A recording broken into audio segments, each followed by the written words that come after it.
नमस्कार दोस्तों, स्वागत है आप सभी का मालवी एकेडमी में। और CUET UG 2025 का आगाज़ हो चुका है साहब। NTA ने इन्फॉर्मेशन बुलेटिन जारी कर दिया है। सभी यूनिवर्सिटीज़ ने अपने कोर्स क्राइटेरिया, एलिजिबिलिटी क्राइटेरिया सभी के बारे में डिस्क्रिप्शन दे दिया है और एग्ज़ाम्स के डेट भी प्रस्तावित हो चुके हैं। अब तो फॉर्म भी भरा रहा है, तो क्यों ना अब कुछ टॉप 50 MCQs के बारे में बात कर लिया जाए। मेरा नाम है आदित्य और आज की क्लास में हम लोग डोमेन अकाउंटेंसी के कुछ टॉप अच्छे, बढ़िया, बेहतरीन 50 क्वेश्चन को डिस्कस करेंगे। जैसा कि आपको पता है कि मालवी एकेडमी ने अपना क्रैश कोर्स भी जारी कर दिया है। सबसे पहले हम ही आते हैं साहब, फर्स्ट कम फर्स्ट आउट वाला कॉन्सेप्ट हमारा होता है। और मार्केट में आप लोग को पता है, जब हम आते हैं तो दूर दूर तक क्या है, धुआं धुआं हो जाता है, आसपास कोई दिखता नहीं है। इसलिए मालवी एकेडमी लेके आया है आपके लिए क्रैश कोर्स, ऑफलाइन और ऑनलाइन दोनों फॉर्म में। दोनों का कॉस्ट आपके सामने है। इसके कुछ फीचर के बारे में अगर हम बात करेंगे तो अगर आप ऑफलाइन परचेस करते हो तो इसकी कॉस्ट जो है वो 7000 की है। ऑनलाइन परचेस करते हो तो 1200 से लेकर 2000 तक की इसकी जो है वो प्राइसिंग रखी गई, depending upon the course structure. जैसे GT, मैथ, साइंस, वो वगैरह वगैरह चीज़ें हैं। आप जैसे कोर्स परचेस करोगे उस हिसाब से सबकी प्राइसिंग सेट की गई है। एक मिनिमम से मैक्सिमम लिमिट बताई गई है। कोर्स के कुछ एडिशनल फीचर के बारे में बात किया जाए तो अगर आप ऑनलाइन परचेस करते हो तो आपको लाइव और रिकॉर्डेड दोनों फॉर्म के वीडियोस मिलेंगे। साथ ही साथ अगर 18 मार्च तक आप इस क्रैश कोर्स को परचेस करते हो तो आपको 10% का डिस्काउंट मिलेगा। 10% का डिस्काउंट मिलेगा भाई। आपको इसके बारे में detail information Malvi academy app पर हो जाएगी या हमारे हेल्पलाइन नंबर पर कॉल करके, चाहे आप व्हाट्सअप कर लीजिए, चाहे आप डायल कर लीजिए, दोनों में आप तेज हैं। तो ये CUET UG और ये CUET UG में बता दूं आपको, पिछले 3 सेशन का हमारा रिकॉर्ड रहा है। One of the finest, one of the best crash course, जो एकदम क्रिस्प फॉर्म में आपके तैयारी को, जो कहते हैं ना कि एकदम 4 चांद लगा देना, बस वही एक क्रैश कोर्स है। और किस चीज़ का वेट कर रहे हो यार, अभी जाओ, अभी इंस्टॉल करो प्ले स्टोर से मालवी एकेडमी ऐप को और जल्दी से एनरोल करो। खैर, हम बढ़ते हैं अपने पहले क्वेश्चन पे। हमारे देखिए 2022, 23, 24 तीनों के PYQs जो है वो इसमें शामिल है। हर चैप्टर के क्वेश्चन शामिल है इसमें। एक एक करके सारे चैप्टर के क्वेश्चन को देखेंगे डिटेल। हालांकि इन सबको मैंने ऑलरेडी, अगर लाइव क्लास में मैंने देखा है, आपने देखा होगा लास्ट कुछ सेशन से, तो मैंने कहीं ना कहीं ये PYQs को आपसे डिस्कस किया होगा। आज की क्लास में वही करना है, लेकिन हमारी कोशिश रहेगी कि सबको मिक्स फॉर्म में, कि भाई होता है ना कि जब चैप्टर चलता है तो दिमाग में ये रहता है कि इसी चैप्टर के क्वेश्चन है तो हमको लग जाएगा। कभी कभी हम कुछ चैप्टर पहचानने में भी गलती कर देते हैं। तो आइए सर देखते हैं। पहला क्वेश्चन आपके लिए है, रमा और शमा 2 पार्टनर थे, दोनों का रेशियो 3:5 है। दोनों का कैपिटल दिया है आपको 1.5 लाख और 2 लाख। 1 अप्रैल को ओपनिंग कैपिटल दिया है। Calculate the interest on capital to be paid for the year ending 31 March 2022 if the partnership deed provides interest on capital at the rate of 10% and the firm earned as profit of कितना 28,000। क्या question कह रहा है? Question कह रहा है कि हमें इंटरेस्ट ऑन कैपिटल देना है रमा और शमा को 10% के रेट से। इंटरेस्ट निकालने के लिए ओपनिंग कैपिटल की वैल्यू दे भी दी है, प्रॉफिट की, नेट प्रॉफिट की वैल्यू भी 28,000 दी है। कुछ आपको दाल में काला नहीं लग रहा? बिल्कुल लग रहा है सर, दाल में काला बिल्कुल लग रहा है, क्योंकि जब सिंपल क्वेश्चन ऐसा तो हो ही नहीं सकता। सिंपल क्वेश्चन ऐसा हो नहीं सकता। अब आप सबसे पहले एक्चुअल इंटरेस्ट ऑन कैपिटल निकालने की कोशिश करोगे। रमा का जो इंटरेस्ट ऑन कैपिटल आएगा वो आएगा 1.5 लाख का 10% 15,000 और शमा का जो कैपिटल आएगा वो 2 लाख का 10% 20,000। अब इन दोनों को जोड़ोगे तो टोटल इंटरेस्ट ऑन कैपिटल 35,000 का होगा। समझ गए बात आपकी? 35,000 का इंटरेस्ट ऑन कैपिटल आएगा, लेकिन हमारे पास प्रॉफिट कितना अवेलेबल है सर? 28,000 रुपए ही अवेलेबल है। अब आप सोच के बताइए क्या हमें देना चाहिए? सर आपने एक बात बताई थी सर, मुझे याद आ रहा है, कि हमारे पास प्रॉफिट कम अवेलेबल हो। पहले तो इंटरेस्ट ऑन कैपिटल के लिए क्वेश्चन में कहा क्या है? क्या पार्टनरशिप डीड में ये कहा है कि हमें इंटरेस्ट ऑन कैपिटल को चार्ज मानना है? जी नहीं सर, कुछ नहीं कहा है। तो हम मानने में मजबूर हैं बाबू कि ये इंटरेस्ट ऑन कैपिटल हमारे लिए एप्रोप्रिएशन अगेंस्ट प्रॉफिट है। ऐसा खर्चा है जिसका पेमेंट तभी होगा जब पर्याप्त मात्रा में हमारे पास क्या हो, प्रॉफिट अवेलेबल हो। यहाँ तो पर्याप्त मात्रा में प्रॉफिट अवेलेबल ही नहीं है। तो इस 28,000 रुपए के प्रॉफिट को हम डिस्ट्रीब्यूट तो करेंगे, लेकिन कैपिटल के रेशियो में करेंगे। जो भी हमारा कैपिटल का रेशियो होगा, 1.5 लाख और 2 लाख का रेशियो निकालोगे तो 3:4 का रेशियो निकलेगा। अगर 1.5 लाख और 2 लाख का रेशियो निकालोगे, क्योंकि इनका कैपिटल यही है, इनका रेशियो जो होगा उसी रेशियो में इस 28,000 को आप क्या करोगे, बांट दोगे सर। आप इसको 28,000 को क्या करोगे, बांट दोगे। 12,000 और 16,000 सर आंसर आएगा। तो सर क्या हमें इंटरेस्ट ऑन कैपिटल इसमें दिया है? नहीं दिया है। हमने जितना इंटरेस्ट ऑन कैपिटल देना था वो नहीं दिया है। हमने सिर्फ प्रॉफिट को एक कैपिटल के रेशियो में बांटकर दिखा दिया है कि इंटरेस्ट ऑन कैपिटल इतना है, लेकिन वो एक्चुअल इंटरेस्ट ऑन कैपिटल नहीं है, वो रिमेनिंग प्रॉफिट्स को ही कैपिटल के रेशियो में बांटा गया। अगले क्वेश्चन में पढ़ेंगे, हलवा क्वेश्चन हमको लगता है। क्या है आपका? Choose the amount of interest on drawing. हमें इंटरेस्ट ऑन ड्रॉइंग निकालना है। Charge from Ajay if he withdrew 10,000 at the beginning of each month for his personal use during the year for the whole year and interest on drawing is charged at 8% per annum। जो भाई आपका अजय है वो interest on drawing उसे charge किया जाएगा firm द्वारा। उसने 10,000 per month at the beginning of every month किया है, मतलब यहाँ एवरेज मंथ मेथड लगेगा। टोटल ड्राइंग साल का 1,20,000 हो जाएगा। रेट जो है वो 8%। चूंकि ये बिगिनिंग ऑफ एवरी मंथ है, बिगिनिंग ऑफ एवरी मंथ है, तो क्या मुझे एवरेज मंथ निकालना आपको सिखाना चाहिए? नहीं सर, एकदम नहीं सिखाना चाहिए। एवरेज मंथ कैसे निकलेगा? Month left after first drawing plus month left after last drawing upon 2। पहले ड्राइंग से 31 मार्च कितना दिन दूर है, आखिरी ड्राइंग से 31 मार्च कितना दूर है, बटे 2। पहला ड्राइंग 1 अप्रैल को किए होगे, 1 अप्रैल से 31 मार्च 12 महीना। लास्ट ड्राइंग कब किए होगे? 1 अप्रैल, 1 मई, 1 जून, 1 जुलाई, 1 अगस्त, 1 सितंबर, 1 अक्टूबर, 1 नवंबर, 1 दिसंबर, 1 जनवरी, 1 फरवरी, 1 मार्च। 1 मार्च को किए होगे, 1 मार्च से 31 मार्च 1 महीना, 12 + 1 13 महीना, 13 बटे 2 6.5 महीना। आपका एवरेज मंथ कितना आ जाएगा? 6.5 महीना आ जाएगा। 6.5 महीना आ जाएगा। 100 800 गुणे 6.5 8 6 48 प्लस 400 5200 रुपये आपका आंसर आएगा। 5200 जो है वो आपका इंटरेस्ट ऑन कैपिटल होगा। शाबाश, बहुत अच्छे। अगले क्वेश्चन में बढ़ा जाए। अगला क्वेश्चन कह रहा है, ये फीचर के बारे में आइडेंटिफाई करने के लिए बोल रहा है। The business of a partnership may be carried on by all partner और any of them acting for all. Section 4 ऑफ इंडियन पार्टनरशिप एक्ट 1932 के अंतर्गत से पार्टनरशिप के डेफिनेशन के बारे में बात कही गई है। पार्टनरशिप के डेफिनेशन की लास्ट लाइन है ये कि जो बिजनेस है जरूरी नहीं कि सारे पार्टनर मिलकर चलाएं, सारे पार्टनर के बिहाफ पे कोई एक पार्टनर भी चला सकता है। इस फीचर को क्या कहते हैं सर? सर इस फीचर को, अब आपसी सहमति ही तो है, आपसी सहमति से ही तो काम कर रहे हैं म्यूचुअल एजेंसी से। अगला क्वेश्चन देखते हैं। अगला क्वेश्चन क्या है? ए बी दो पार्टनर है, दोनों का रेशियो 3:2 है। 31 मार्च 2023 को दोनों का कैपिटल दिया है। अब ये ध्यान दीजिएगा, 31 मार्च 2023 मतलब ये क्लोजिंग कैपिटल दिया है आपको, ये आपको क्लोजिंग कैपिटल दिया है। ए का 1,29,000, बी का 86,000। साल का डिविजिबल प्रॉफिट 50,000 का हुआ है और उसको जो है वो ए और बी के बीच में उनके प्रॉफिट शेयरिंग रेशियो में बांट दिया गया है और साथ ही साथ इंटरेस्ट ऑन कैपिटल 10% के रेट से वो भी बांट दिया गया है। इंटरेस्ट ऑन कैपिटल भी दे दिया गया है और प्रॉफिट को भी क्या किया गया है? डिस्ट्रीब्यूट कर दिया गया है। A also obtained a salary of 10,000 annually. A को सैलरी भी दे दी गई, मतलब सब कर दिया गया बाबू। आपको बोला है कि बताओ बी का इंटरेस्ट ऑन कैपिटल कितना होगा। यहां मामला फंस गया।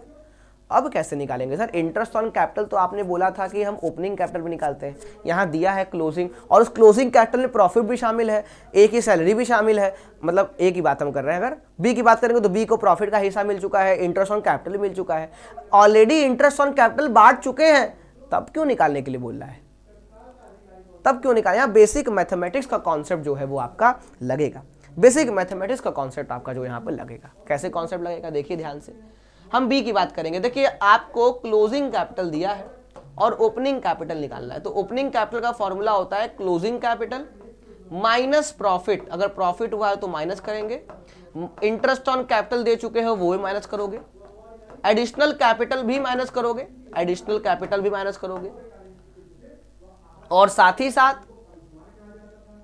ड्रॉइंग ऐड कर दोगे, ड्रॉइंग्स जो है वो ऐड कर दोगे। ये एक फॉर्मूला होता है। बाकी सैलरी दी हो वो भी माइनस कर दोगे आप, ठीक है। उसके अलावा इंटरेस्ट ऑन ड्रॉइंग अगर लिए हो चार्ज की हो तो वो आपका प्लस हो जाएगा आपका। तो ये आपका फॉर्मूला पूरा होता है। अब क्वेश्चन में बी की बात करें तो बी का क्लोजिंग कैपिटल 86,000 रुपए का है। प्रॉफिट की बात करें तो 50,000 रुपए का टोटल प्रॉफिट था, डिविजिबल प्रॉफिट, जिसको हम लोग ने 3:2 के रेशियो में बांटा होगा। तो बी को कितना मिला होगा सर? बी को 20,000 रुपए का प्रॉफिट मिला होगा। इंटरेस्ट ऑन कैपिटल निकालना है हमें, एडिशनल कैपिटल 0 है, ड्रॉइंग 0 है, ओपनिंग कैपिटल भी हमें निकालना है। अगर आप सॉल्व करेंगे तो ये 66,000 हो जाएगा, 66,000 minus interest on capital is equals to opening capital. आप कुछ इक्वेशन देख पा रहे हैं?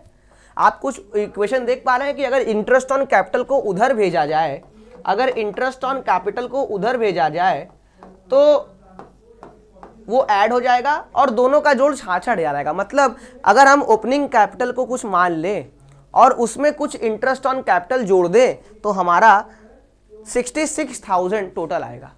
आपको पता है कि इंटरेस्ट ऑन कैपिटल निकलता किस पे है? ओपनिंग कैपिटल पे। तो ओपनिंग कैपिटल को अगर 100% मान ले, ध्यान दीजिएगा, ओपनिंग कैपिटल को अगर 100% मान ले तो हमारा इंटरेस्ट ऑन कैपिटल इस 100% का 10% होगा। इस 100% का कितना परसेंट होगा सर? 10% होगा। तो 100 प्लस 10 110%। 110% की वैल्यू 66,000 दी हुई है। 110% की वैल्यू जो है वो आपको 66,000 दी है। तो अगर 110% की वैल्यू दे दी तो 10% की वैल्यू निकाल सकते हैं ना, हमें इंटरेस्ट ऑन कैपिटल निकालना है।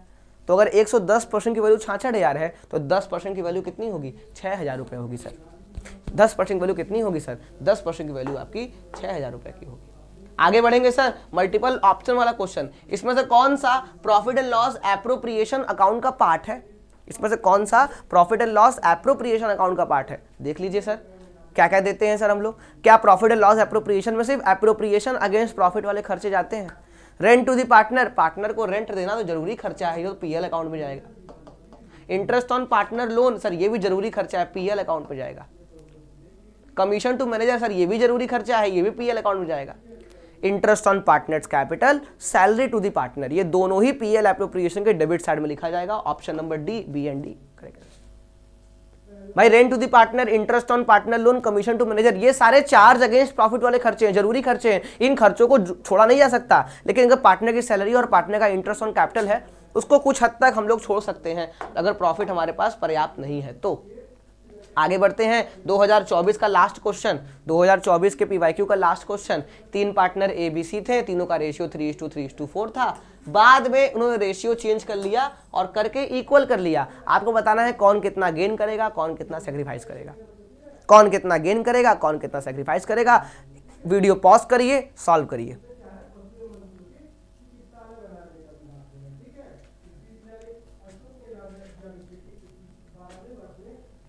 ए बी सी तीनों की बात की जाए, ए बी और सी। ए की बात करेंगे तो ए का ओल्ड माइनस न्यू रेशियो हम लेके चलेंगे, 3/10, 3/10, 4/10। न्यू रेशियो 1/3, 1/3 और 1/3 है। सॉल्व कर लीजिए, 30 एलसीएम आएगा, 30 एलसीएम आएगा, 30 एलसीएम आएगा। 9 में से 10 गया, 9 में से 10 गया, 12 में से 10 गया। सी का 2/10 पॉजिटिव में आएगा, ए और बी का निगेटिव में -1/10 -1/10 आएगा। मतलब ए और बी माइनस में आ रहा है आंसर, सेक्रीफाइसिंग रेशियो लगाए हैं, सेक्रीफाइसिंग रेशियो का आंसर माइनस में आता है, मतलब वो पार्टनर गेन कर रहा है, और अगर पॉजिटिव में आता है तो मतलब वो पार्टनर सेक्रीफाइस कर रहा है। ए और बी गेन कर रहे हैं, ए और बी गेन कर रहे हैं, और सी जो है वो सेक्रीफाइस कर रहा है। Option number A correct answer होगा। इनका गेनिंग और सेक्रीफाइसिंग शेयर बताना है, तो ए गेन कर रहा है 1/30, बी 1/30 और सी सेक्रीफाइस कर रहा है 2/30। अगले क्वेश्चन पढ़ते हैं। अगला क्वेश्चन, किन किन पर्पसेस के लिए रिवैल्यूएशन अकाउंट बनाया जाता है? इन किन किन केसेस में दिए गए 5 ऑप्शन में आपको बताना है कौन कौन से सिचुएशन में हम रिवैल्यूएशन अकाउंट प्रिपेयर करते हैं। हम रिवैल्यूएशन अकाउंट जो है वो प्रिपेयर करते हैं सर।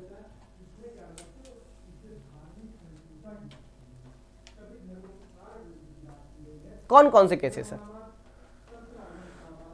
सर? रिवैल्यूएशन अकाउंट हमेशा रिकंस्टिट्यूशन ऑफ पार्टनरशिप फर्म के केस में बनता है, जब जब फर्म का रिकंस्टिट्यूशन होता है, नया एग्रीमेंट खत्म करके, सॉरी पुराना एग्रीमेंट खत्म करके नया एग्रीमेंट बनाते हैं। Admission of partner, retirement of partner, change in profit sharing ratio. Dissolution of partnership firm के वक्त तो रियलाइजेशन अकाउंट बनता है, तो बी तो ऐसे ही नहीं होगा, बी तो ऐसे ही नहीं होगा। तो मतलब आपका A C D, option number A जो है वो आपका करेक्ट आंसर।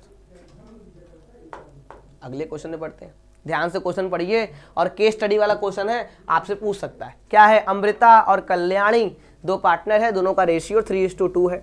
उन्होंने देखा कि अपने बिजनेस को बढ़ाना है तो सूरज को एडमिशन दे दिया। सूरज को 1/4 शेयर के लिए फर्म में एडमिशन दे दिया। सूरज के आने पर पूरे फर्म की गुडविल की वैल्यू जो है वो 90,000 है। देखा ना, सूरज शेयर ऑफ गुडविल। अच्छा, सूरज अब आया है तो सूरज जो है वो 90,000 रुपए के गुडविल लेके आया है, for which he compensated Amrita and Kalyani in the ratio 1:4। क्या बोल दिया, सूरज जब फर्म में आया है 90,000 का गुडविल लेके आया है, उस 90,000 के गुडविल को उसने अमृता और कल्याणी को दे दिया, कंपनसेट कर दिया 1:4 के रेशियो में। क्यों ऐसा किया, आपको पता है नया पार्टनर गुडविल लेके आता है तो सैक्रिफाइसिंग पार्टनर्स के बीच में सैक्रिफाइसिंग रेशियो भी बढ़ता है, मतलब 1:4 जो है वो हमारा सैक्रिफाइसिंग रेशियो है। आपको ये इंफॉर्मेशन दिया गया है। मशीनरी, ये देखिए थोड़ा इधर हो गया है, ये बुक वैल्यू ये है, रीवैल्यूड फिगर ये है, थोड़ा सा आपका जो ये ऊपर वाला कॉलम है इधर चला गया है आपका। बुक वैल्यू, जैसे मशीनरी की बुक वैल्यू 25 लाख है, लैंड की 10 लाख है, कंप्यूटर की 2.5 लाख है, और वर्कमैन कंपनसेशन की वैल्यू 5 लाख की है। और रीवैल्यूड फिगर की बात करेंगे तो मशीनरी की रीवैल्यूड फिगर जो है आपकी 27 लाख की है, लैंड 50 लाख की है, और कंप्यूटर 50,000 की है आपकी। ठीक है, तो ये कुछ थोड़ा सा टेबल इधर हो गया है, उसको आप लोग थोड़ा सा ध्यान दीजिएगा। अगला आया क्या है, claim against workman compensation is 2 lakh.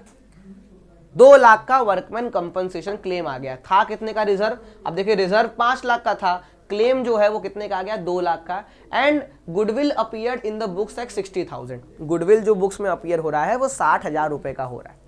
वो कितने का हो रहा है सर, 60,000 रुपए का हो रहा है। फर्म में गुडविल की वैल्यू जो अपीयर हो रही है, मतलब ये एग्जिस्टिंग गुडविल या अपीयर्ड गुडविल है, इसको तो राइट ऑफ करना होगा। देखते हैं क्या करते हैं। क्वेश्चन पूछा है कि goodwill brought by Suraj will be distributed as. बताइए जो गुडविल सूरज लेके आया है वो अमृता और कल्याणी के बीच में कैसे डिस्ट्रीब्यूट होगा। सर तो सूरज 90,000 का गुडविल लेके आया है, उसको 1:4 के रेशियो में बांट दीजिए, 1:4 के रेशियो में बांट दीजिए, 1:4 के रेशियो में बांट दीजिए।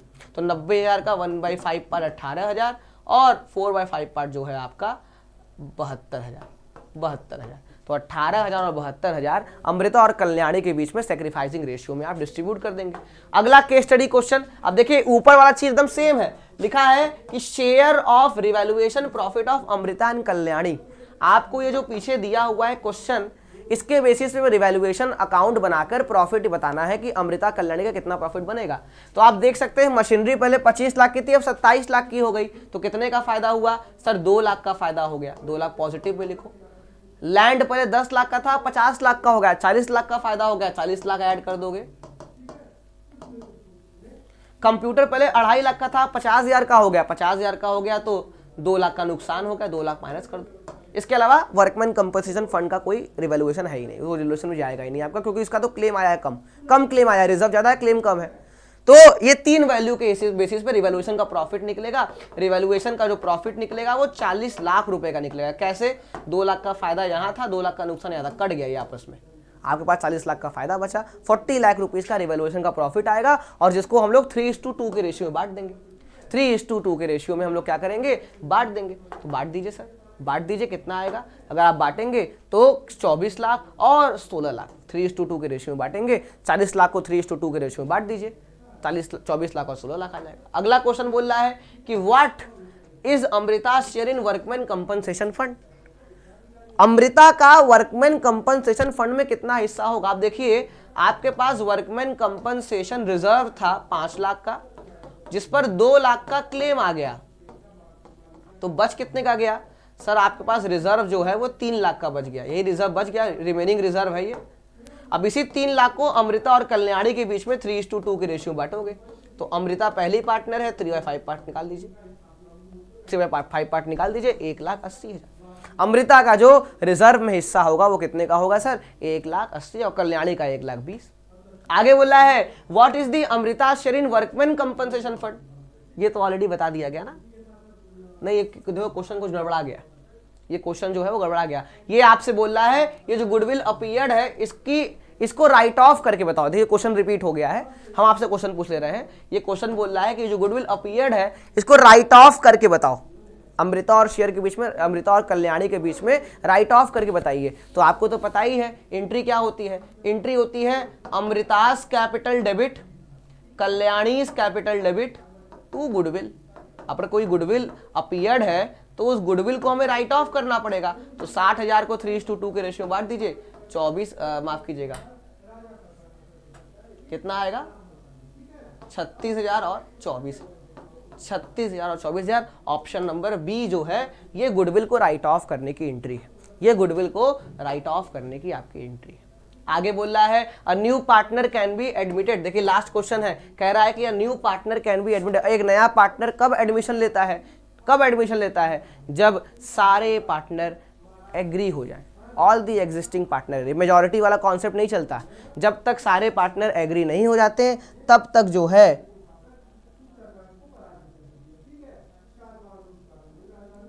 है आप क्या है, तब तक आप नए पार्टनर को एडमिशन नहीं दे सकते।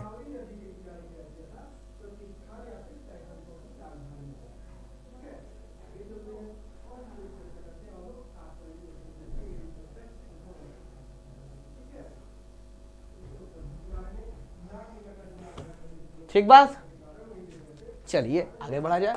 आगे बढ़ेंगे हम लोग, क्वेश्चन पढ़ते हैं। रिटायरमेंट का क्वेश्चन है क्या जी? बिल्कुल रिटायरमेंट का है। ए बी सी 3 पार्टनर है, तीनों का रेशियो 2:2:1 है।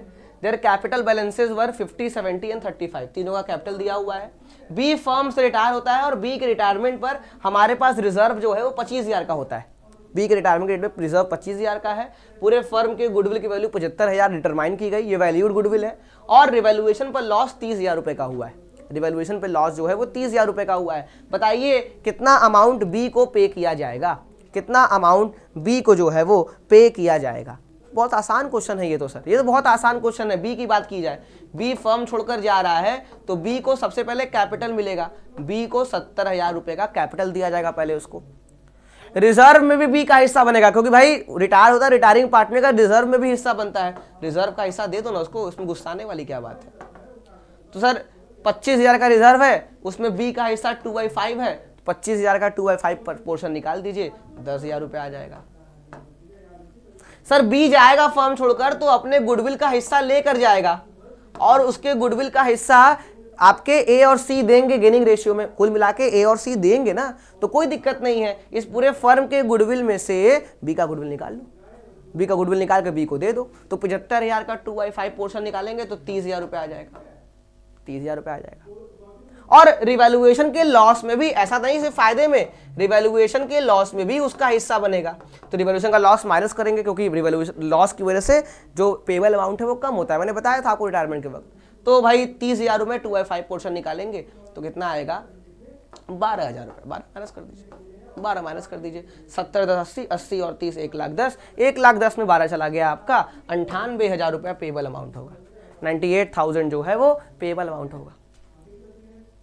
आइए आगे बढ़ते हैं सर। केस स्टडी है, बहुत ध्यान से देखिएगा, देखते हैं क्या है ये क्वेश्चन। आगे बोल रहा है JKB। इनको लगता है ये क्वेश्चन जो है ये 2024 में डिसोल्यूशन ऑफ पार्टनरशिप फॉर्म से आया था। ये डिसोल्यूशन ऑफ पार्टनरशिप फॉर्म से जो है वो ये क्वेश्चन आया था। एक मिनट रुक जाइए, एक मिनट रुक जाइए बस।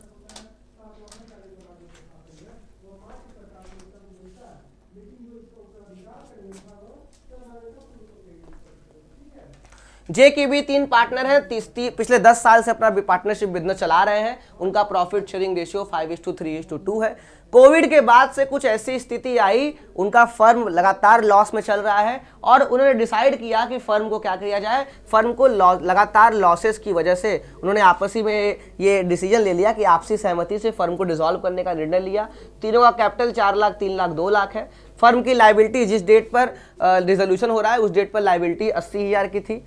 कैश का बैलेंस 40,000 रुपए का था और अदर सन्ड्री असेट 8.5 लाख के थे। अदर सन्ड्री असेट 8.5 लाख के थे and PL account constituted the rest. ये बहुत इंपॉर्टेंट लाइन है, मेमोरेंडम बैलेंस शीट का क्वेश्चन है ये। क्या कह रहा है? कैपिटल दे दिया, फर्म की लायबिलिटी दे दी, कैश का बैलेंस दे दिया और कुछ असेट्स की वैल्यू दे दी। इसके बावजूद बोल रहा है कि अगर कोई बैलेंस बचता भी तो है वो पीएल अकाउंट में जाएगा। और वो पीएल अकाउंट में किस साइड जाएगा? क्रेडिट साइड जाएगा कि डेबिट साइड आएगा? लायबिलिटी कम होगा कि असेट कम होगा, देखना पड़ेगा हमें बैलेंस शीट बनाकर। आगे बोल रहा है असेट्स को बेचकर 80% मिला, asset realised at 80% and liabilities were paid in full. Liability का पेमेंट पूरी तरीके से किया गया। There were unrecorded liability of 50,000 which was settled at 40,000। हमारे पास एक अनरिकॉर्डेड लायबिलिटी थी जिसका पेमेंट 40,000 रुपए में करके सेटलमेंट किया गया। रिलेशन एक्सपेंसेस 30,000 रुपए का था। Being paid by G on behalf of firm, firm के बिहाफ पर जी ने पे कर दिया। फर्म की जिम्मेदारी थी, जी ने पे कर दिया। फर्म को पे करना था, जी ने पे कर दिया। फर्म को पे करना था, पार्टनर ने पे कर दिया। केस नंबर 4 याद करिएगा, realisation account debit to G capital account. जिम्मेदारी अगर फर्म बियर कर रहा है तो रिलायशन डेबिट होगा, और उसके भी यहाँ पे पार्टनर ने पे कर दिया तो पार्टनर कैपिटल अकाउंट क्रेडिट होगा। आगे बढ़ते हैं, पहला क्वेश्चन पूछ रहा है what is the mode of dissolution. अभी मैंने कुछ देर पहले बोला लगातार लॉसेस चल रहे थे और उन्होंने आपसी सहमति से they decided to dissolve the firm, तो उसको कहेंगे डिसोल्यूशन बाय एग्रीमेंट। आपसी समझौते से जो है वो फर्म को क्या किया गया, डिसॉल्व किया गया। आगे बोल रहा है determine the amount of PL account. ये कौन से पीएल अकाउंट की बात कर रहा है, बस वही कि जिस डेट पर डिसोल्यूशन कर रहे हैं उस डेट पर हमारे पास कुछ लायबिलिटी कुछ असेट है, लेकिन तब पर ही बोल रहा है कि PL account constituted the rest. ये कैसे बोल रहा है, तो आपको क्या करना पड़ेगा, पहले कैपिटल लेना पड़ेगा। 4 लाख का कैपिटल जी का है, 3 लाख का कैपिटल के का है, और एक और पार्टनर है, पता नहीं क्या नाम है उसका, जी के और सी, जहाँ जी के सी नाम है, देख लो यार, तो जी के बी, सॉरी सी नहीं, जी के बी है, आप नाम याद नहीं होता मुझे, जी के बी। तीनों पार्टनर कैपिटल ले लीजिए, 9 लाख रुपए का टोटल कैपिटल हो गया। जिस डेट पर डिसोल्यूशन हो रहा है उस डेट पे हमारे पास कैश 40,000 का है और अदर सन्ड्री असेट्स हमारे पास 8.5 लाख रुपए के हैं। अदर सन्ड्री असेट्स जो है वो 8.5 लाख रुपए की हैं, और लाइबिलिटी की बात की जाए तो लाइबिलिटी जो है हमारे पास 80,000 रुपए का है। लाइबिलिटी साइड पे लिखा जाएगा, ये सन्ड्री लाइबिलिटी है 80,000 रुपए का। अब आप देख सकते हैं कि आपका जो लाइबिलिटी साइड का टोटल है वो 9,80,000 का है। आपके लाइबिलिटी साइड का टोटल जो है वो 9,80,000 का है, लेकिन आपके असेट साइड का टोटल जो है, जो आपके असेट साइड का टोटल है वो सिर्फ और सिर्फ 8,90,000 रुपए का आ रहा है। आपने कुछ ध्यान दिया, आपका लायबिलिटी साइड बड़ा है, असेट साइड छोटा है, और क्वेश्चन में बोल रहा है कि अगर कुछ कमी पड़ी तो पीएल अकाउंट पे लिखा जाएगा। मतलब जो 90,000 का डिफरेंस आ रहा है वो हमारे पीएल अकाउंट में ट्रांसफर होगा। जो 90,000 का डिफरेंस आ रहा है वो हमारे पीएल अकाउंट में ट्रांसफर होगा, और इसको हम कहते हैं पीएल अकाउंट का डेबिट बैलेंस 90,000। पीएल अकाउंट का डेबिट बैलेंस 90। डेबिट बैलेंस क्यों, क्योंकि असेट साइड पर लिख रहे हो, पीएल अकाउंट असेट साइड में आता है तो उसको हम पीएल अकाउंट का डेबिट बैलेंस कहते हैं। आइए आगे बढ़ते हैं, अगला क्वेश्चन, आपको रियलाइजेशन का गेन या लॉस निकालना है। आपको रियलाइजेशन का गेन या लॉस निकालना है, कैसे निकलेगा, रियलाइजेशन अकाउंट बनाया जाए, रियलाइजेशन अकाउंट बनाया जाए। चलिए बना लेते हैं, चिल्लाने वाली कौन सी बात है इसमें। सारे असेट्स ट्रांसफर कर दीजिए, सारी लायबिलिटी ट्रांसफर करिए। असेट्स में सन्ड्री असेट्स हैं 8.5 लाख रुपए के, और लायबिलिटी में सिर्फ सन्ड्री लायबिलिटी है 80,000 रुपए की। इसके अलावा तो कुछ है नहीं। पीएल अकाउंट ट्रांसफर होता नहीं, PL account partners capital account के डेबिट साइड में बढ़ जाएगा, हमको उसको नहीं बांटना है, ठीक है। 2 ही चीज ट्रांसफर होगी। क्वेश्चन में बोल रहा है कि असेट्स को बेचा गया 80% वैल्यू पर, तो 8.5 लाख का 80% निकाल दीजिए। 8.5 लाख का 80% निकाल दीजिए, कितना आएगा। मैं नहीं निकालूंगा, आप निकालिए। मैं क्यों निकालूं सर, 8.5 लाख का 80% निकालिए, मैं क्यों निकालूं। अरे निकाल दीजिए सर, आप गुस्सा क्यों जाते हैं सर। चलिए 6,80,000, तुम लोग के सिर्फ प्यार में निकाल देते हैं, ये तो आप लोग खुद निकालिए। 8.5 लाख का 80% निकालने से बढ़िया 8.5 लाख का 20% निकालो, आसान है। 8.5 लाख का 20% 1,70,000 आएगा, 8.5 लाख में 70 क्या 680 बचेगा। इसके अलावा लायबिलिटी का पेमेंट किया गया, सन्ड्री लायबिलिटी का फुल मतलब पूरा पेमेंट किया गया। उसके बाद हमारे पास एक अनरिकॉर्डेड लायबिलिटी थी 40,000 में पेमेंट किया गया, और जी ने जो है फर्म के बिहाफ पे रियलाइजेशन एक्सपेंसेस का पेमेंट किया। तो 2G's कैपिटल लिखेंगे, कितने का पेमेंट किया, रियलाइजेशन एक्सपेंसेस कितने का था सर, रियलाइजेशन एक्सपेंसेस था आपका 30,000 रुपए का। 30,000 रुपए का दिखा दीजिए। 2G कैपिटल क्यों लिखा, 2G कैपिटल इसलिए लिखा क्योंकि फर्म के बिहाफ पे जी पे कर रहा है, तो उस केस में तो 2G कैपिटल लिखना पड़ेगा ना। जोड़ लगाइए, जोड़ लगाएंगे 8 8 16 7,60,000 टोटल इधर आएगा। डेबिट साइड बड़ा होगा, क्रेडिट साइड छोटा होगा, लॉस आएगा आपका। ये हो गया आपका 10 लाख रुपए होगा क्या जी, 10 लाख होगा, बिल्कुल सही बात आपने कहा। 10 लाख इधर आएगा, इधर आपका 7,60,000 आ रहा है, तो 2,40,000 रुपए का लॉस आएगा आपका। By loss on realisation 2,40,000, 10 lakh total लगा दीजिए। और इस 2,40,000 के लॉस को 5:3:2 जो भी इनका प्रॉफिट शेयरिंग रेशियो होगा उस पर डिस्ट्रीब्यूट कर देंगे।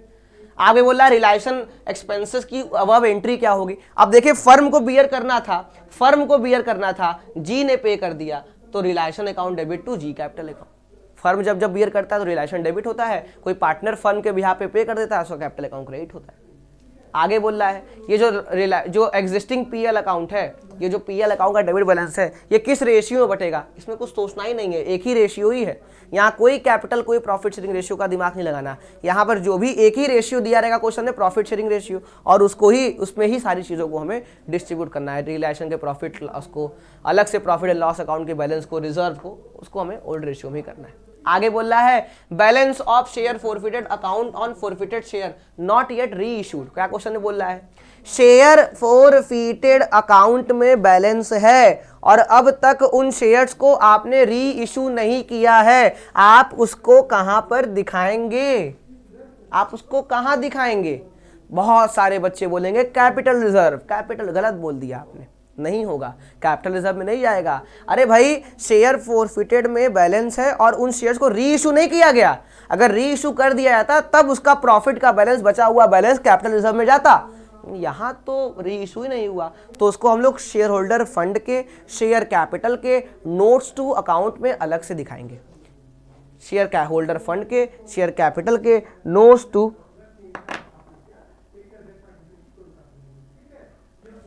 टू अकाउंट में जो है वो क्या दिखाया जाएगा। आगे बढ़ा जाए, अगला है arrange in the correct order. आपको अरेंज करना है, आपको जो है वो अरेंज करना, करिए अरेंज इसको। आपको कंपनी कैसे शेयर इशू करती है उसका कुछ प्रोसेस दिया है ऊपर नीचे करके, इसको आप सही फॉर्म में अरेंज कीजिए।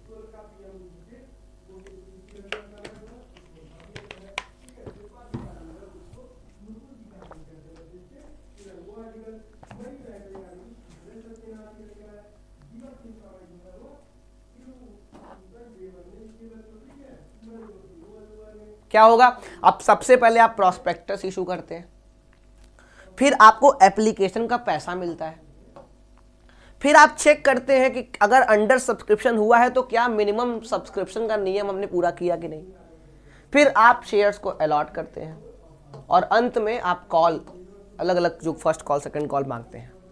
तो क्या हो गया, ए ई खत्म हो गया। ऑप्शन नंबर जो है आपका सी जो है वो करेक्ट आंसर।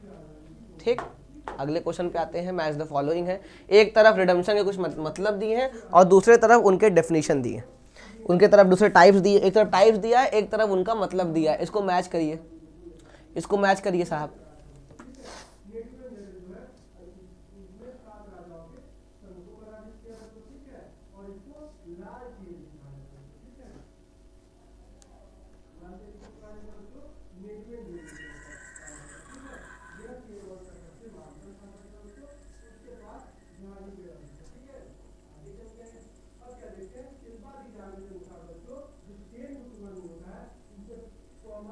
हो गया साहब, बड़ा आसान क्वेश्चन है यार ये तो, इसमें तो कुछ हम लोग इतना सोच ही नहीं सकते ऐसे क्वेश्चंस के लिए।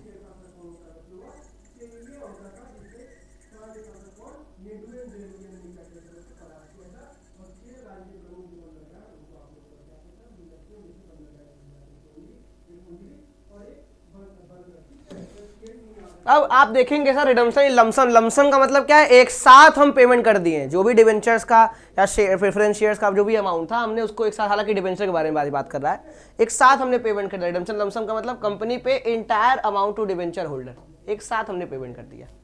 इंस्टॉलमेंट का मतलब क्या है, मान लीजिए इंस्टॉलमेंट नहीं आता। कन्वर्जन का मतलब क्या होता है, डिवेंचर्स को हमने दूसरे सिक्योरिटीज में कन्वर्ट कर दिया। कन्वर्ट शब्द यहाँ पर देखिए, कीवर्ड यहाँ कन्वर्ट था, तो डी का 2 सब में है और ए का 4 सिर्फ एक ही ऑप्शन में है। ऑप्शन नंबर बी जो है वो करेक्ट आंसर। इंस्टॉलमेंट का मतलब क्या है, ड्रॉ ऑफ लॉट्स, धीरे धीरे क्या करते हो आप, कुछ अमाउंट ऑफ कैपिटल का पेमेंट करते हो और आखिरी में ओपन मार्केट में खुद के ही डिवेंचर्स को कैंसिल करते हो परचेज करके। अगला क्वेश्चन है, एक तरफ डिवेंचर के टाइप्स दिए हैं, एक तरफ आपके डिवेंचर्स का जो है आपको उनका मतलब दिया हुआ है। मैच करिए, एक तरफ मतलब दिया है, एक तरफ उनके क्या नाम है टाइप्स दिए हैं, मैच करिए।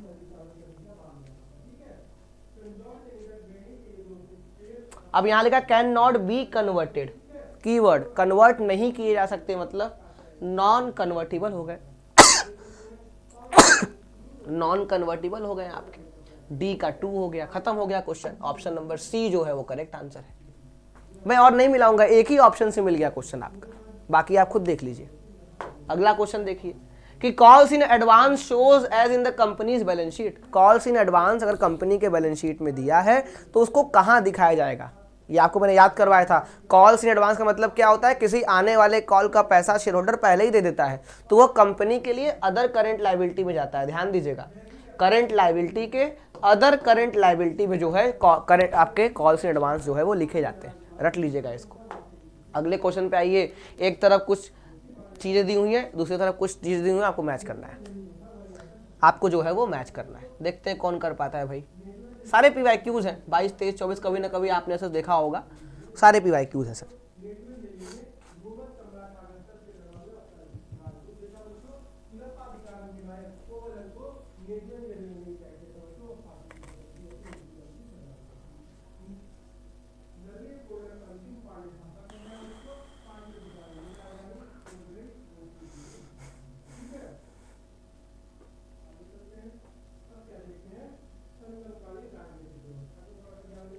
अब आप देखोगे इंटरेस्ट, इंटरेस्ट किसको पे करते हैं सर, डिबेंचर्स को पे करते हैं। सरप्लस एनपीओ का पार्ट होता है, हालांकि एनपीओ था उस समय कोर्स में इसीलिए क्वेश्चन आ गया, अब तो एनपीओ का नामो निशान आपको दिखेगा नहीं। डिविडेंड इक्विटी शेयर्स को पे करते हैं, और premium on redemption of debenture के लिए loss on issue of debenture account का यूज किया जाता है। Loss on issue of debenture debit होता है, प्रीमियम ऑन रिडेम्पशन जो है वो क्रेडिट होता है आपका। अगर आपको याद होगा कि डिबेंचर्स को हमने प्रीमियम रिडीम करने का डिसीजन दिया है तो एक इशू के दूसरी एंट्री में ये अकाउंट डेबिट होता है, ये अकाउंट क्रेडिट होता है। तो डी का 2 दो ऑप्शन में है, सी का 1, डी का 2 सी का 1 ऑप्शन नंबर ए में जो है वो आपका होगा, option number A correct answer है। आगे बढ़ते हैं अगला क्वेश्चन। आइए सर, ये एक अकाउंटिंग रेशियो का क्वेश्चन है आपके, क्वेश्चन ध्यान से पढ़िएगा। क्वेश्चन में रेवेन्यू फ्रॉम ऑपरेशन दिया है 8,75,000, 8,75,000। क्रेडिटर्स दिया है, बिल्स पेबल दिया है। अब आप क्रेडिटर्स और बिल्स पेबल को जोड़ देंगे तो ट्रेड पेबल्स आ जाएगा, यही जोड़ लीजिए, हो सकता है काम पड़े आपको। 90 और 52 कितना हो गया, 1,62,000, माफ करिएगा 1,42,000। और बिल्स रिसीवेबल्स और डेटर्स, इन दोनों को जोड़ देंगे तो ट्रेड रिसीवेबल्स आ जाएंगे आपके। मैं क्यों करा रहा हूं, हो सकता है आगे काम पड़े, वैसे अगर नहीं पड़ेगा तो भी हो जाएगा। कितना होगा आपका, कितने का है, 48,000 का ये और 59,000 का ये, 9 8 17, 1,07,000। ये दोनों आपने निकाल दिया, यहां पर सेल दिया है और यहां परचेज दिया है, यहां परचेज दिया है। पहला क्वेश्चन आपसे पूछ रहा है ट्रेड रिसीवेबल टर्नओवर रेशियो, देखिए आ गया ना। ट्रेड रिसीवेबल टर्नओवर रेशियो का एक्चुअल फॉर्मूला ध्यान रखिएगा, एक्चुअल फॉर्मूला होता है net credit revenue from operation upon average trade receivables. Net credit revenue, उधार का सेल लेते हैं, लेकिन यहां पर क्या हमको उधार का कुछ नामो निशान कहीं दिया है, नहीं सर। तो आपको मजबूरन इस रेवेन्यू फ्रॉम ऑपरेशन को क्रेडिट रेवेन्यू फ्रॉम ऑपरेशन मानना पड़ेगा, कोई क्वेश्चन में कोई और इंफॉर्मेशन अवेलेबल नहीं है। तो आपका फॉर्मूला है नेट या revenue from operation upon average trade receivable. कैसे निकलता है, opening trade receivables plus closing trade receivables upon 2, यही फॉर्मूला होता है। लेकिन यहां पर आप देखोगे तो क्या ट्रेड रिसीवेबल्स में ओपनिंग क्लोजिंग का कोई बाइफरकेशन है क्या, नहीं सर। यहां तो सिर्फ ट्रेड रिसीवेबल्स ही निकाले हैं 1,07,000, तो हम 1,07,000 को 2 से डिवाइड कर देते हैं, नहीं। अगर ओपनिंग क्लोजिंग की इंफॉर्मेशन जब दी रहेगी तभी आप क्या करोगे, एवरेज निकालोगे, अन्यथा इस ट्रेड रिसीवेबल को ऐसे ही यूज कर लोगे, इस ट्रेड रिसीवेबल्स को ही आप ऐसे ही यूज कर लोगे। तो 8,75,000 बटे 1,07,000, 8,75,000 बटे 1,07,000, हमको लगता है 8.18 टाइम्स जो है वो आंसर आएगा, क्योंकि टर्नओवर रेशियो का आंसर हमेशा टाइम्स में आता है। आगे बोला है एवरेज कलेक्शन पीरियड। अब एवरेज कलेक्शन पीरियड का फॉर्मूला क्या होता है, अब देखिए डेज में, यहां पर ऑप्शंस डेज में अवेलेबल है, मतलब 365 दिन लेंगे बटे 8.18 बटे 8.18 बटे 8.18। क्यों, जो भी ट्रेड रिसीवेबल टर्नओवर रेशियो का आपका आंसर आया है उसको ही आप क्या करेंगे, उसको ही आप रखेंगे। सॉल्व करेंगे, आपका 44 डेज, लगभग 45 डेज जो है वो आपके आंसर होंगे, 45 डेज। आगे बोल रहा है ट्रेड पेबल टर्नओवर रेशियो, इसका फॉर्मूला होता है नेट क्रेडिट परचेजेस। अब क्वेश्चन में कैश परचेज क्रेडिट परचेज का कोई कॉन्सेप्ट ही नहीं है, आपको सिर्फ और सिर्फ परचेज दिया है, तो मजबूर हैं हम लोग कि हमें उस परचेज को ही ओवरऑल क्रेडिट परचेज मानना पड़ेगा। 4,20,000 का परचेज है, और वही सेम कॉन्सेप्ट जो है वो ट्रेड पेबल के लिए भी अप्लाई होगा जो हमने ट्रेड रिसीवेबल के लिए सोचा था। अगर आपको ओपनिंग और क्लोजिंग की इंफॉर्मेशन दी होती तब आप एवरेज निकालते, यहां पर तो आपको ट्रेड पेबल की एग्जैक्ट वैल्यू लेके ही सॉल्व करना पड़ेगा। 1,42,000 आया था, 1,42,000 आया था। सॉल्व कर लीजिए, 4,20,000 बटे 1,42, 2.95 या 96 टाइम्स ऑप्शन नंबर ये। देखिए दोनों में बहुत आपसी तालमेल है, 29.6 2.96। पॉइंट का ध्यान से सॉल्व कीजिएगा। अगला होगा एवरेज पेमेंट पीरियड, इसमें ये भी डेज में है, तो 365 बटे 2.96, 365 बटे 2.96। अब इसका आंसर आ रहा है 123 डेज। अब ऑप्शन में 123 डेज का आंसर है, तुरंत लगा दीजिए, 123 डेज आंसर हो जाएगा। ठीक है, तो इसको आपको इसको सॉल्व करना पड़ेगा एग्जाम में। अगला क्वेश्चन, ये ट्रेड रिसीवेबल टर्नओवर रेशियो और ट्रेड पेबल टर्नओवर रेशियो किसका पार्ट है? सर एक्टिविटी रेशियो का। एक्टिविटी रेशियो को ही हम लोग टर्नओवर रेशियो कहते हैं, इसी को हम लोग इफिशियंसी रेशियो भी कहते हैं। दो नाम है, याद कर लीजिए, एक्टिविटी टर्नओवर या इफिशियंसी, ये दोनों उसी के पार्ट है।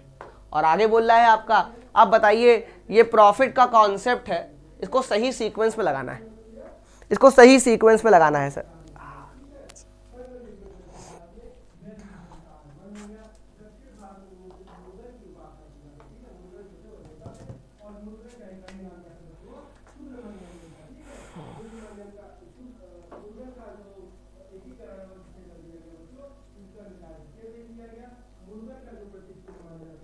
अब आप स्टेटमेंट ऑफ पीएल आपको याद होगा, स्टेटमेंट ऑफ पीएल का अगर आपको प्रोफार्मा याद होगा, सबसे पहले हम लोग, आप क्या करते हो सर, अब इसको कैसे सॉल्व करोगे सर? प्रॉब्लम है, सबसे पहले आप ग्रॉस प्रॉफिट निकालोगे।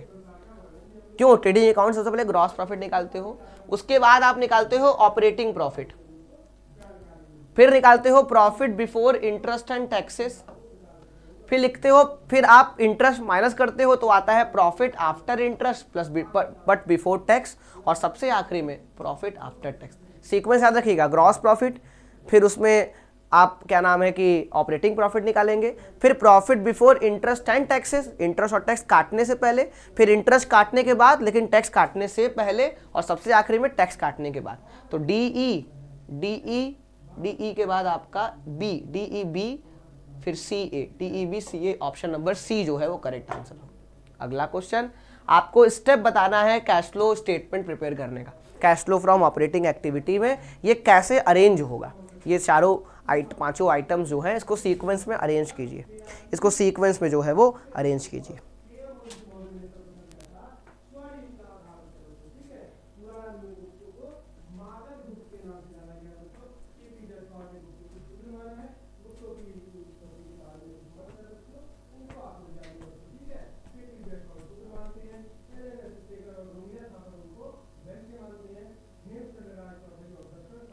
क्या होगा सर? अब सबसे पहले आप क्या करते हो सर? सबसे पहले आप, अगर ध्यान होगा सर, सबसे पहले हम गुडविल अमोर्टाइज करेंगे।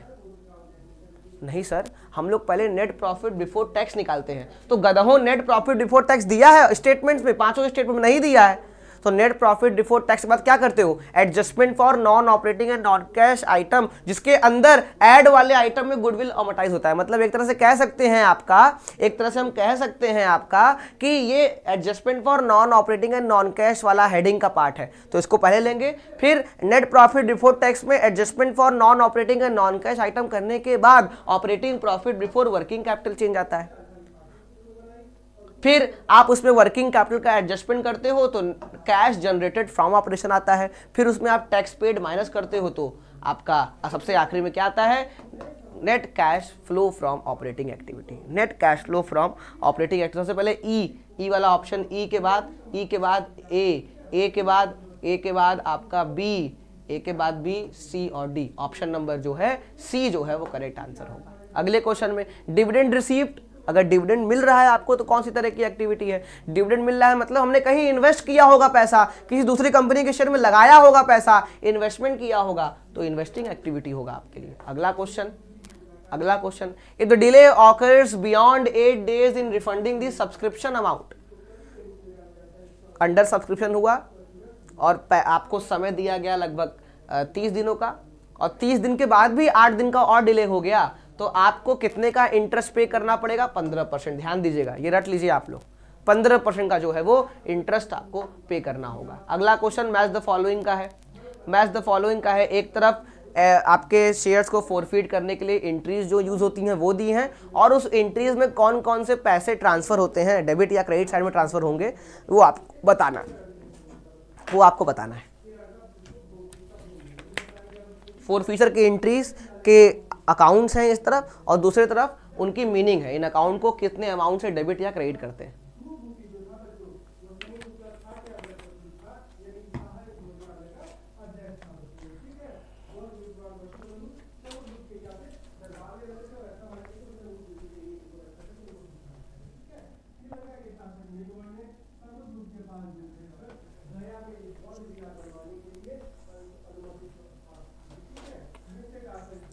अब शेयर कैपिटल क्या करते हो आप? डेबिट करते हो, लेकिन डेबिट किससे करते हो? डेबिट करते हो अमाउंट कॉल्ड अप से। ये एकदम क्लियर है, जितने अमाउंट को अब तक कंपनी ने आपसे मांगा है, कॉल किया है, सिर्फ उतने अमाउंट से आप डेबिट करोगे। ए का 4 खत्म हो गया question, option number B correct answer है। आगे बढ़ते हैं। शेयर फोरफिटेड अकाउंट का मतलब क्या है? वह पैसा जो आपको मिल गया,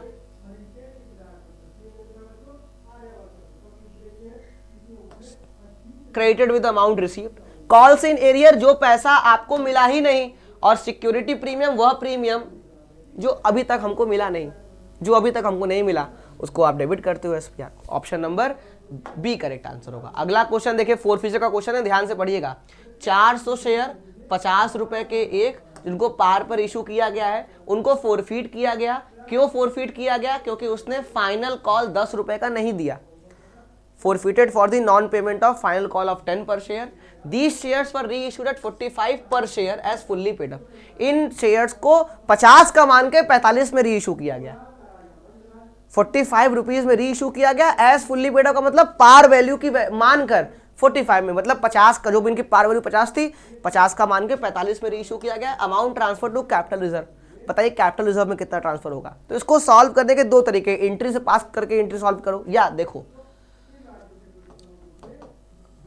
सबसे पहले निकालो अमाउंट फोरफिटेड। तुमको इन 400 शेयर पे कितना मिला होगा? सर 400 शेयर पे हमको 40 रुपए मिले होंगे। कैसे? 50 रुपए का एक शेयर था, 10 रुपए ना मिलने की वजह से हमने फोरफिट किया, मतलब 50 में 10 नहीं मिला होगा तो 40 तो मिला होगा ना। तो भाई 400 इंटू 40 करोगे 16,000 रुपया हमको मिला होगा। जब री इशू की बारी आई तो हमने कितने के डिस्काउंट पर री इशू किया? डिस्काउंट ऑन री इशू, कितने के री इशू करते वक्त कितने के डिस्काउंट पर री इशू किया? आप देखेंगे 50 का मान के 45 पे री इशू किया, 5 रुपए का डिस्काउंट दिया, मतलब 400 शेयर पे 5 रुपए का डिस्काउंट दिया। 400 इंटू 5 2000, माइनस कर दो, जो बचा हुआ अमाउंट होगा ये फोरफिटेड वाला, यही तो कैपिटल रिजर्व में ट्रांसफर होता है, यही तो कैपिटल रिजर्व में ट्रांसफर होता है। Option number B correct answer हो जाएगा। भाई तुमको कितना मिला 400 शेयर पे, और तुमने उस 400 शेयर पे जितना मिला उसमें से कितना डिस्काउंट के तौर पे यूज कर लिया, उसको माइनस कर दो, बचा हुआ अमाउंट कैपिटल रिजर्व में ट्रांसफर हो जाएगा। अगला क्वेश्चन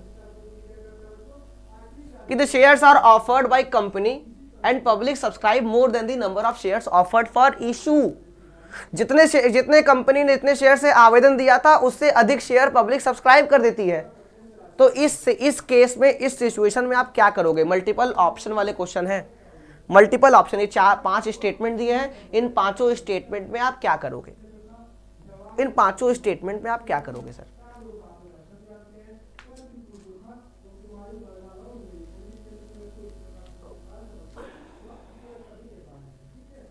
अलॉट द शेयर, ऐसे हम कहें 10,000 शेयर से आवेदन दिया था और पब्लिक ने 12,000 शेयर से सब्सक्रिप्शन कर दिया, 2,000 शेयर से एक्स्ट्रा पैसा ला दिया, तो इस केस को हम कहते हैं ओवर सब्सक्रिप्शन। इसमें हम करेंगे क्या? ये आपको 5 स्टेटमेंट में, क्या हम इस एक्स्ट्रा 2,000 शेयर के पैसे को प्रोराटा अलॉटमेंट कर सकते हैं? बिल्कुल कर सकते हैं, ए वाला होगा। Public never subscribe more than the number of share, ये क्या ऐसा कभी हो सकता है कि पब्लिक कभी करे ही ना? ये गलत स्टेटमेंट है, बी वाला हो ही नहीं सकता। बोला नेवर ऐसा। अरे यार होता है ऐसा कि जितने शेयर्स कंपनी इशू किए उससे अधिक शेयर पब्लिक अप्लाई कर ही देता है हर कंपनी में। तो नेवर कह रहा मतलब ऐसा हो नहीं सकता। अरे भाई ये तो एकदम गलत बात कह रहा है। रिजेक्ट द एक्सेस एप्लीकेशन, बिल्कुल 2000 शेयर से जो एक्स्ट्रा पैसा है उसको वापस कर सकते हैं, ए सी। और सेबी गाइडलाइन से only 10% of over subscription can be made on pro rata basis, ऐसा कोई नियम नहीं है। प्रोराटा अलॉटमेंट करने के ऊपर डायरेक्टर का डिसीजन होता है, वो कैसे शेयर्स अलॉट करता है, कैसे पार्शियल अलॉटमेंट करता है। और pro rata allotment to some applicant and full allotment to some applicant.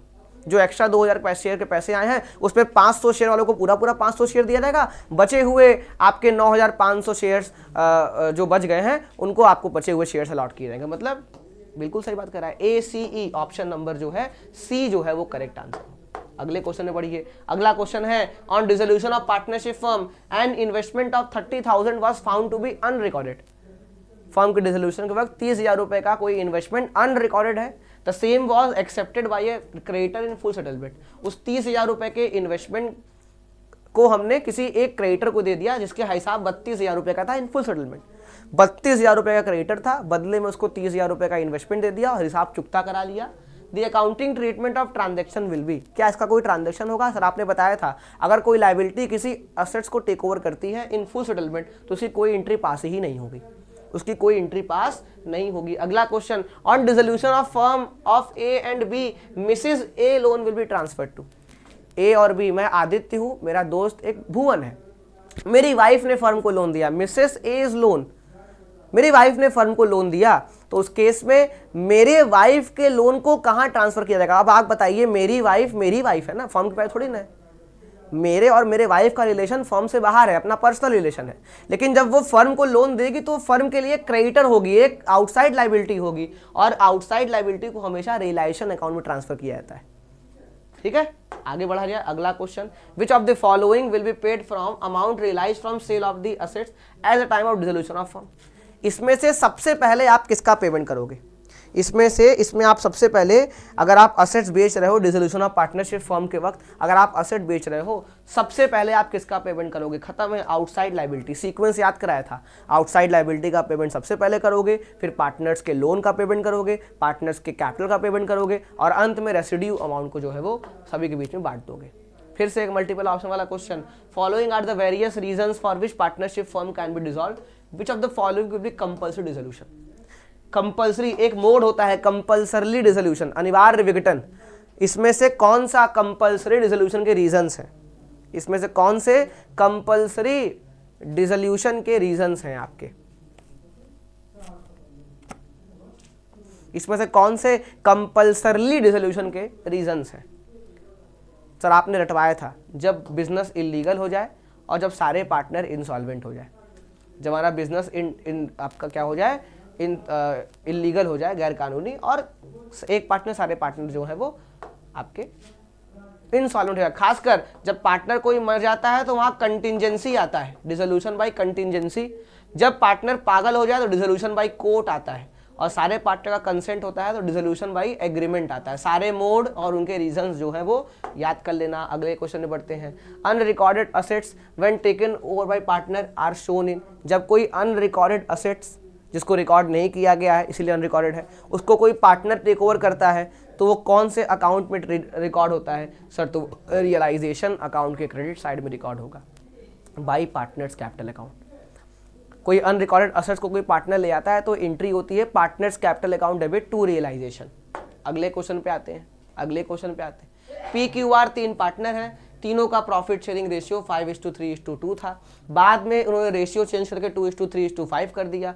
For this purpose पूरे फर्म के गुडविल की वैल्यू 1,20,000 रखी गई। बताइए इसका एडजस्टमेंट एंट्री क्या होगा? पूरे फर्म के गुडविल की वैल्यू 1,20,000 रखी गई। PQR का ओल्ड रेशियो दिया है, न्यू रेशियो दिया है। आपको इसके लिए एडजस्टमेंट एंट्री पास करनी है। आपको पता है कि एडजस्टमेंट एंट्री क्या होती है? Gaining partner capital account debit to sacrificing partner, gaining partner capital account debit to sacrificing partner. बिल्कुल सर यही होती है। आइए देखा जाए तो हमें PQR तीनों का गेनिंग या सैक्रिफाइसिंग शेयर निकालना पड़ेगा। ओल्ड रेशियो 5/10, 3/10, 2/10, इसमें से माइनस कर दो। 2/10, 3/10, 5/10। R जो है उसका नेगेटिव में आ रहा है, इसका मतलब वो सेक्रीफाइस नहीं गेन कर रहा है। P जो है वो सेक्रीफाइस कर रहा है। पी जो है वो सेक्रीफाइस कर रहा है, तो पी का कैपिटल अकाउंट क्रेडिट होगा, आर का कैपिटल अकाउंट डेबिट होगा। Gaining partner capital account debit to sacrificing partner होता है, तो R capital debit to P capital, P का कैपिटल अकाउंट क्रेडिट होगा, आर का कैपिटल अकाउंट डेबिट होगा। अमाउंट कैसे निकलेगा, 1,20,000 का 3/10 3/10, 1,20,000 का 3/10 3/10 36,000 36,000। ऑप्शन नंबर सी जो है वो करेक्ट आंसर होगा। अगले क्वेश्चन में बढ़ते हैं सर। ये क्वेश्चन मैं होमवर्क दूंगा, मैं कुछ क्वेश्चन होमवर्क दूंगा, 1-2 क्वेश्चन बता के, क्योंकि काफ़ी इसमें के क्वेश्चन जो है वो करा दिए गए हैं। डिफर्ड रेवेन्यू एक्सपेंडिचर दिख रहा है जिस डेट पे रेशियो चेंज किया गया, पहले रेशियो ये था, अब रेशियो ये है। जिस डेट पे हम रेशियो चेंज कर रहे हैं उस डेट पे हमारे पास डिफर्ड रेवेन्यू एक्सपेंडिचर था 22,500। तो बताइए इस डिफर्ड रेवेन्यू एक्सपेंडिचर को अगर राइट ऑफ किया जाएगा, पार्टनर्स के बीच में बांटा जाएगा, तो किस रेशियो में कितना कितना अमाउंट रेड ब्लू व्हाइट जो है उनका कैपिटल अकाउंट डेबिट होगा, ये आप खुद बताएंगे। ये भी होमवर्क है इसका, हालांकि ये क्वेश्चन करवाया है मैंने, एक बार इसको ट्राई कीजिएगा। अरुण वरुण 2 पार्टनर थे, दोनों का रेशियो 4:3 था। बाद में रेशियो चेंज करके उन्होंने क्या नाम है कि इक्वल कर लिया। जिस डेट पे वो रेशियो चेंज करते हैं उस डेट पे उनके पास रिजर्व था 56,000 का और debit balance of PL account था। वो रिजर्व और पीएल अकाउंट को क्लोज ना करके उसको नए बैलेंस शीट में रिकॉर्ड करना चाहते हैं, जिसके लिए उन्हें एडजस्टमेंट एंट्री पास करना है। तो पास करके बताइए एडजस्टमेंट एंट्री। ये सब कुछ क्वेश्चन मैं इसलिए नहीं बताता क्योंकि हलवा क्वेश्चन है। अगला क्वेश्चन है a firm's profit for last 3 year 1 lakh 2 lakh 3 lakh. What is the value of goodwill if calculated on the basis of 4 year purchase of average profit of last 3 year.